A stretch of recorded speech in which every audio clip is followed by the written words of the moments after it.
Do you ever feel a little stiffness when you first get up in the morning? Maybe a bit of swelling in your hands or feet by the end of the day? Or just a general ache that seems to come and go? Many of us, as we get a little older, chalk these things up to just part of aging, don't we? It's easy to think that these little discomforts are inevitable, something we just have to live with. But what if I told you that sometimes these aches, that stiffness, that general feeling of being just a little bit off, could be quietly linked to something happening inside your body, something that certain everyday foods are actually making worse? It's true. There's a hidden process called inflammation. And while it's a natural part of healing, when it becomes chronic, when it just lingers day after day, that's when it starts causing trouble. It can affect our joints, our energy levels, even how our minds feel sharp. And the surprising truth is, some foods we might not even think twice about are major contributors to this internal fire after 60. In this video, we're going to uncover 6 specific foods that quietly cause inflammation and contribute to those discomforts you might be feeling. Stick with me until the very end, because learning about these simple changes can make a surprising difference in how you feel every single day. Let's dive right in and talk about the first culprit that often sneaks its way into our daily routine without us even realizing the impact it's having. We're starting with sugary drinks and foods loaded with added sugar. Now, I know, who doesn't enjoy a sweet treat or a refreshing soda or juice? They're comforting. They're often tied to happy memories, and they're everywhere. But here's the thing: when we consume a lot of added sugar, especially in liquid form like sodas, sweetened teas, or fruit juices that aren't 100% pure, and even then in large quantities, our bodies get hit with a massive dose of fructose and glucose. This sugar overload triggers a response in the body that can lead to increased levels of inflammatory markers. Think of it like this: consuming too much sugar creates a kind of internal stress that tells your body to activate its inflammatory defenses. But instead of fighting off a real threat like a virus, it's just reacting to the sugar itself. This chronic low-grade inflammation can contribute to many of the issues we discussed earlier, from joint pain to just feeling generally unwell. It's not just obvious sweets like cakes and cookies, although those are certainly contributors. Added sugar is hidden in so many processed foods we might buy without thinking: salad dressings, pasta sauces, yogurts, breakfast cereals, bread, even seemingly savory snacks. Food manufacturers add sugar for flavor, preservation, and texture. That's why it's so important to get into the habit of reading food labels. Look for ingredients like corn syrup, high fructose corn syrup, sucrose, glucose, dextrose, maltose. These are all forms of sugar. The higher up they are on the ingredient list, the more sugar is in that product. So, what can you do? It's not about eliminating all sugar forever, which for most people is unrealistic and not necessary for small amounts of natural sugars in whole foods. It's about significantly reducing added sugar, especially from processed sources and sugary drinks. Instead of soda, try sparkling water with a squeeze of lemon or lime. If you love juice, opt for small amounts of 100% fruit juice, or better yet, eat the whole fruit, which provides fiber to help manage the sugar release. When buying things like yogurt or cereal, compare labels and choose options with the lowest amount of added sugar. For cooking and baking, gradually reduce the amount of sugar you use in recipes. Your taste buds will adjust over time, and you'll start appreciating the natural sweetness of foods more. Making this one change, cutting back on added sugars and sugary drinks, can significantly calm down inflammatory responses in your body, and you might just notice those aches and stiffness starting to lessen. It takes a conscious effort at first, but it's a really powerful step towards feeling better.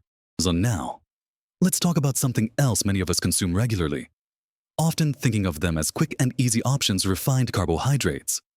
We're talking about things like white bread, white pasta, white rice, pastries, and anything made with highly processed flour. When grains are refined, the bran and germ are removed. This strips away most of the fiber, vitamins, and minerals. What's left is primarily starch, which the body quickly breaks down into glucose, essentially sugar. Similar to sugary drinks. This rapid conversion to glucose can spike blood sugar levels. When blood sugar repeatedly spikes, it triggers an inflammatory response. Think of refined carbs as another form of fast-acting sugar for your body. Eating a diet high in these refined carbs can contribute to chronic inflammation over time. This type of inflammation is linked not only to physical aches, but also to other health issues that become more common as we age, like type 2 diabetes and heart disease. Unlike whole grains, which contain fiber that slows down sugar absorption and provides sustained energy, refined carbs offer a quick burst followed by a crash, leaving you feeling hungry again soon after and potentially contributing to that inflammatory cycle. The good news is, replacing refined carbs with whole grains is relatively easy and can be quite delicious. Look for products labeled 100% whole wheat, whole grain, or similar. This means the grain hasn't been stripped of its beneficial parts. Swap white bread for whole wheat bread, white pasta for whole wheat pasta, and white rice for brown rice, quinoa, or other whole grains like oats, not instant, but rolled or steel cut. When buying breakfast cereals, choose those made with whole grains and low in added sugar. Baking. Try using whole wheat flour or a blend of whole wheat and white flour. These whole grain options not only cause less inflammation but also provide more fiber, which is fantastic for digestion and helps you feel fuller for longer. It's about making simple swaps rather than drastic eliminations. Start small. Maybe swap your usual white toast for whole wheat just a few mornings a week. Or try brown rice with dinner instead of white. These little changes add up significantly in reducing your body's inflammatory burden. Moving on from things made with processed flour, let's consider another food group that can quietly contribute to inflammation, particularly as we get older and our bodies might be more sensitive to processed meats. We're talking about foods like bacon, sausages, hot dogs, deli meats, and cured meats. These foods are often high in saturated fat, sodium, and various additives and preservatives like nitrates and nitrites. While the occasional hot dog at a summer picnic might not be the end of the world, regularly consuming processed meats has been linked in numerous studies to increased levels of inflammatory markers in the body. The processing methods, the high levels of sodium, and the preservatives used in these meats all seem to play a role in promoting inflammation. When we eat these foods frequently, it's like constantly adding fuel to that low-grade inflammatory fire we talked about earlier. This chronic inflammation is associated with an increased risk of various health problems that are more concerning after 60, including certain types of cancer and heart disease. It's not just about saturated fat.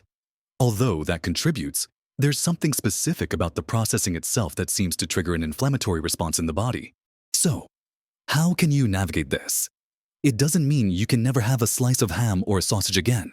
But it does mean being mindful of how often and how much you're consuming processed meats. Try to reduce them to occasional treats rather than daily staples. When you're choosing meats, opt for fresh, unprocessed options like chicken breast, turkey, lean cuts of beef or pork, or fish. Look for whole, unprocessed alternatives. For sandwiches, instead of deli meat, try using leftover cooked chicken or turkey, or mashed chickpeas or avocado. If you love breakfast sausage, look for options with fewer ingredients or try plant-based alternatives if they suit your taste and dietary needs. Focusing on fresh, unprocessed sources of protein most of the time is a much kinder approach to your body and helps keep that inflammation in check. It's about shifting the balance towards foods that nourish you and reduce inflammation, rather than those that contribute to it. Now that we've looked at the impact of sugary drinks and added sugar, refined carbohydrates, and processed meats, let's turn our attention to a category of foods that often involves high heat cooking methods and certain types of fats. Fried foods. Think about those crispy fries, deep fried chicken, donuts, and many other foods prepared by submerging them in hot oil. While undeniably tasty, these foods can be significant contributors to inflammation, especially as we age. Here's why frying foods at high temperatures can create compounds called advanced glycation end products, or AGEs.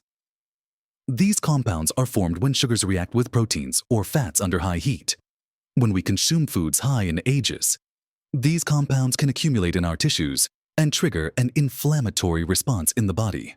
Essentially, consuming fried foods adds another layer to that inflammatory burden. Beyond the ages, the oils themselves used for frying often contribute. Many restaurants and even home cooks use vegetable oils high in omega-6 fatty acids, like soybean, corn, or sunflower oil. While we need omega-6 fatty acids, our modern diet often has too many of them compared to beneficial omega-3 fatty acids found in fish, flax seeds, walnuts. This imbalance, a skewed ratio of omega-6 to omega-3, promotes inflammation in the body. So, what can you do to reduce your intake of fried foods and manage their inflammatory impact? It's not about never having a fry again, but about making conscious choices and finding healthier alternatives. Instead of deep frying, try baking, roasting, grilling, or air frying foods. Air fryers can give you that crispy texture with significantly less oil. If you do fry at home, use oils that are more stable at high heat and have a better omega-6 to omega-3 ratio. Like olive oil though, be mindful of its smoke point for very high heat, or avocado oil. Better yet, reserve frying for rare occasions and prioritize other cooking methods. When eating out, try to choose dishes that are baked, grilled, or steamed instead of fried. Look for side dishes like salads, steamed vegetables, or baked potatoes instead of fries. Making these simple shifts in how your food is prepared can drastically reduce the inflammatory compounds you're consuming and help your body stay in a calmer state. It's about enjoying food in ways that support your well-being, not undermine it. Continuing on our journey to understand which foods might be quietly causing inflammation, let's talk more about fats, specifically certain vegetable oils that are very common in cooking and processed foods. As mentioned earlier with fried foods, many widely used vegetable oils like soybean, corn, sunflower, and cottonseed oil are very high in omega-6 fatty acids. Now, omega-6 fatty acids are essential. We need them for various bodily functions. The problem arises when our intake of omega-6s vastly outweighs our intake of omega-3 fatty acids, which are found in foods like fatty fish salmon, mackerel, sardines, flax seeds, chia seeds, and walnuts. Historically, the human diet had a much more balanced ratio of omega-6 to omega-3. The modern Western diet, however, is skewed heavily towards omega-6, largely due to the prevalence of these vegetable oils in processed foods and fast food, as well as their common use in home cooking. This imbalanced ratio promotes inflammation in the body.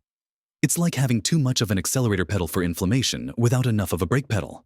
Chronic inflammation linked to this imbalance can contribute to joint pain, heart disease, and even cognitive decline, issues that are particularly relevant to maintaining quality of life after 60. To address this, it's not about eliminating all omega-6 oils, but about improving the ratio. This means reducing your reliance on those high omega-6 vegetable oils and increasing your intake of omega-3 rich foods. For cooking, consider using olive oil. Extra virgin is great for dressings in lower heat. Regular olive oil for moderate heat, or avocado oil, which have different fatty acid profiles or higher smoke points than some of the high omega-6 oils. Read labels on processed foods, salad dressings, and snacks. As these oils are often key ingredients, try to choose options made with olive oil or those lower in overall fat if possible, and consciously add more omega-3 rich foods to your diet. This could mean having fatty fish a couple of times a week, sprinkling flax seeds or chia seeds on your yogurt or oatmeal, or snacking on a handful of walnuts. Making an effort to balance your omega-6 and omega-3 intake is a really effective strategy for cooling down systemic inflammation and supporting your overall health as you age. It's a dietary adjustment that pays dividends for your joints, your heart, and even your brain. Finally, let's address a type of fat that thankfully is becoming less common but can still be found in some products and is a major contributor to inflammation: trans fats. These are often listed on ingredient labels as partially hydrogenated oils. Trans fats are created through an industrial process that adds hydrogen to liquid vegetable oils to make them more solid and stable. Food manufacturers love them because they improve texture, shelf life, and flavor stability in processed foods like baked goods, cookies, cakes, pastries, fried foods, especially those fried in commercial fryers using partially hydrogenated oils, margarine, and some snack foods. The scientific evidence is clear trans fats are highly inflammatory and are associated with increased risk of heart disease, stroke, and other inflammatory conditions. They raise bad cholesterol LDL and lower good cholesterol HDL, a double whammy for heart health. And they directly promote inflammation in the body because of their harmful effects. Many countries and regions have taken steps to ban or severely restrict the use of artificial trans fats in foods, but they haven't disappeared entirely, and sometimes foods made before regulations changed might still be around, or different regulations apply depending on where a product was manufactured. Reading labels and looking for partially hydrogenated oils is still crucial. Even though they are less common now, the best approach with trans fats is simple: avoid them as much as possible. Because they are so detrimental to health and highly inflammatory, there's really no nutritional benefit to consuming them. Check the ingredient lists on processed foods, especially older products or those imported from places with different regulations. Choose margarines or spreads that are labeled trans fat-free and ideally made with healthier oils. Be wary of commercially baked goods and fried foods unless they explicitly state they are made without partially hydrogenated oils. Opting for whole, unprocessed foods is the easiest way to steer clear of trans fats entirely. Cooking from scratch more often gives you complete control over the fats you use. It might take a little more time than grabbing a prepackaged snack or pastry, but the benefit to your inflammatory levels and overall health is immense. Choosing whole foods and healthy fats like those found in avocados, nuts, seeds, and olive oil is a much more supportive approach for your body after 60. So, we've walked through 6 types of foods that can quietly fuel inflammation in our bodies, especially as we get older: sugary drinks and excess added sugar, refined carbohydrates, processed meats, fried foods, certain high omega-6 vegetable oils, and trans fats. It might feel a little overwhelming at first to think about changing habits that have been with us for years. But please, don't feel discouraged. The beautiful thing is that simply being aware of which foods are contributing to inflammation is the incredibly powerful first step. You don't have to overhaul your entire diet overnight.